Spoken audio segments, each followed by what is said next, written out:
আসসালামু আলাইকুম। Hello everyone, welcome to my channel. আজকে আমি বাসায় সবার জন্য ঘরোয়া উপায়ে সুন্দর সহজেই চিকেন বিরিয়ানি রান্না করেছি। তাহলে চলুন কিভাবে রান্না করেছি আপনাদের সাথে শেয়ার করি।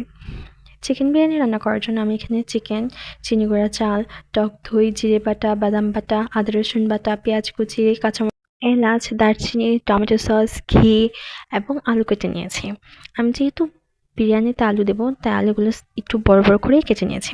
এখন আমি চুলাতে কড়াইটা গরম করতে দিয়েছি। কড়াইটা মোটামুটি গরম হয়ে গেছে। এর মধ্যে আমি একটু বেশি পরিমাণেরই সয়াবিন তেল দিয়ে দিলাম। তেলটা গরম হওয়ার পর আমি এখানে আলুগুলো দিয়ে দেবো, সাথে সামান্য একটু হলুদ দেবো যেন আলুগুলো সুন্দর করে ভাজা হয়। আলুগুলো আমি একটু নেড়েচেড়ে লাল লাল করে ভেজে নেব। খুব বেশি একটা না, হালকা একটু লাল লাল কালার হলেই আমি আলুগুলো তুলে নেব।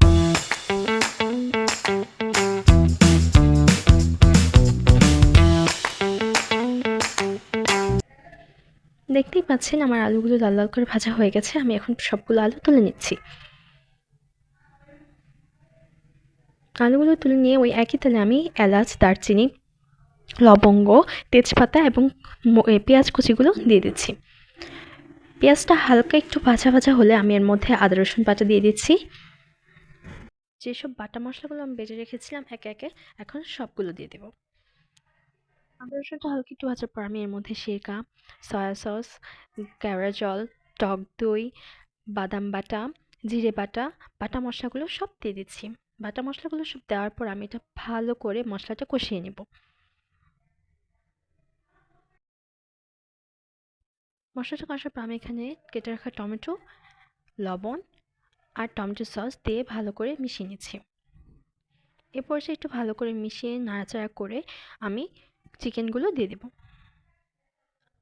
আমার চিকেনগুলো সব দেওয়া শেষ। এখন আমি চিকেনটা মশলার সাথে ভালো করে মিশিয়ে নেব। আমি সুন্দর করে নেড়েচেড়ে মশলাটা ভালো করে চিকেনের সাথে মিশিয়ে নিচ্ছি। মশলাগুলো একটু মেশানো হয়ে গেলে চিকেনের সাথে আমি ভেজে রাখা আলুগুলো দিয়ে দিচ্ছি। ভেজে রাখা আলুগুলো দিয়ে আমি এখানে বিরিয়ানির মশলা, রাঁধুনির যে বিরিয়ানি মশলাটা পাওয়া যায় সেটা দিয়ে দিচ্ছি। সাথে কাঁচামরিচ কুচিগুলো দিয়ে ভালো করে নাড়াচাড়া করে মশলাটার সাথে আলু আর চিকেনগুলো ভালো করে মিশিয়ে নিচ্ছি।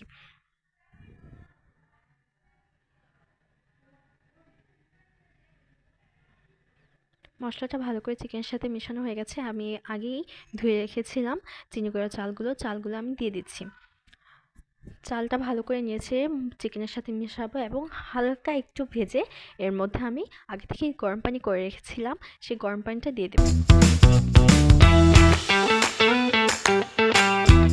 চালটা আমার মোটামুটি ভাজা ভাজা হয়ে গেছে। আমি গরম পানিটা দিয়ে দিয়েছি। গরম পানিটা দিয়ে এখন আমি একটু নেড়ে চেড়ে সুন্দর করে 20-25 মিনিটের দমে রেখে দেব। এ পর্যায়ে আমি মাঝে মাঝে এসে একটু নাড়াচাড়া করেছি যেন নিচে লেগে না যায়। আমি মাঝে মাঝে এসে নাড়াচাড়া করে দিয়েছি। তারপর তৈরি আমার গরম গরম চিকেন বিরিয়ানি। দেখুন কি সুন্দর হয়েছে। এখন আমি গরম গরম পরিবেশন করব। আমি সুন্দর করে পরিবেশন করেছি। খেতে খুবই চিকেন বিরিয়ানিটা মজা হয়েছে।